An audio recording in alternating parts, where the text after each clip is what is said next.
അപ്പോൾ നമ്മുടെയൊക്കെ ഇടയിൽ ഒത്തിരി ആൾക്കാർ ഡോഗ്സിനെയും ക്യാറ്റ്സിനെയൊക്കെ പെറ്റ്സായിട്ട് വളർത്തുന്നത് പോലെ തന്നെ ബേർഡ്സിനെയും പെറ്റ്സായിട്ട് നമ്മുടെ ഇടയിൽ ഒത്തിരി ആൾക്കാർ വളർത്തുന്നുണ്ട്. പക്ഷേ ബേർഡ്സിനെ എങ്ങനെ വളർത്തണം, അതല്ലെങ്കിൽ അവർക്ക് എന്തൊക്കെ സപ്ലിമെൻറ്റ്സ് കൊടുക്കണം, അങ്ങനെയുള്ള ഒരു എഡ്യൂക്കേഷനും കാര്യങ്ങളൊക്കെ, അതുപോലെ എഡ്യൂക്കേഷൻ മാത്രമല്ല ഒരു പ്രൊഡക്റ്റ് അവൈലബിലിറ്റി ഒക്കെ നോക്കുവാണെങ്കിലും വളരെ കുറവാണ്. അപ്പം ബേർഡ്സിന് കൊടുക്കാൻ പറ്റിയ ഒരു മൾട്ടിവിറ്റമിൻ ഞാൻ കാണിച്ചു തരാം. അപ്പോൾ ഈ ബ്രാൻഡിൻ്റെ ഒരു മൈബ്യൂ എന്നാണ്. അപ്പം നമ്മുടെ ബേർഡ്സിനൊക്കെ കൊടുക്കാൻ പറ്റിയ ഒരു അടിപൊളി മൾട്ടിവിറ്റമിനാണ് ഈ മൈബ്യൂ എന്ന് പറയുന്നത്. അപ്പോൾ ഇതിൻ്റെ ഒരു അഡ്വാൻറ്റേജ് എന്ന് പറഞ്ഞു കഴിഞ്ഞാൽ നമ്മുടെ ബേർഡ്സിൻ്റെ സ്കിൻ ആൻഡ് ഫെദർ കണ്ടീഷൻസിനെ നല്ലപോലെ കണ്ടീഷൻ ചെയ്യും ഈ മൈബ്യൂ എന്ന് പറയുന്ന പ്രോഡക്റ്റ്. അപ്പോൾ അതുകൂടാതെ തന്നെ അവരുടെ ഒരു ജനറൽ ഹെൽത്തും അതുപോലെ തന്നെ ഡൈജഷനും എല്ലാം ഓക്കെ ആക്കി എടുക്കുന്ന ഒരു പ്രൊഡക്റ്റാണ് ഈ മൈബ്യൂ.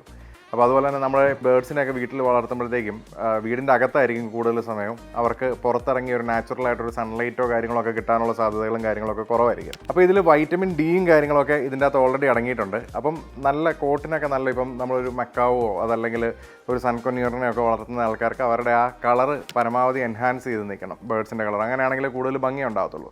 അപ്പോൾ അതൊക്കെ മെയിൻറ്റെയിൻ ചെയ്യാൻ പറ്റിയ ഒരു പ്രൊഡക്റ്റാണ് ഈ മൈബ്യൂ എന്ന് പറയുന്നത്, മൈബ്യൂ ഏവിയൻ എന്ന് പറയുന്നത്. അപ്പോൾ ഈ പ്രൊഡക്റ്റ് നമ്മുടെ റോംസ് ആൻഡ് റാക്സിൻ്റെ ഔട്ട്ലെറ്റ്സിൽ അവൈലബിൾ ആണ്. അതുകൂടാതെ തന്നെ നിങ്ങൾക്കിപ്പം ഹോം ഡെലിവറി ആവശ്യമുള്ള ആളുകൾക്ക് നിങ്ങൾക്ക് നമ്മുടെ വെബ്സൈറ്റിൽ നിന്ന് ഈ പ്രൊഡക്റ്റ് ഓർഡർ ചെയ്തെടുക്കാവുന്നതാണ്. പ്രൊഡക്റ്റ് നിങ്ങളുടെ വീട്ടിൽ ലഭിക്കുന്നതായിരിക്കും.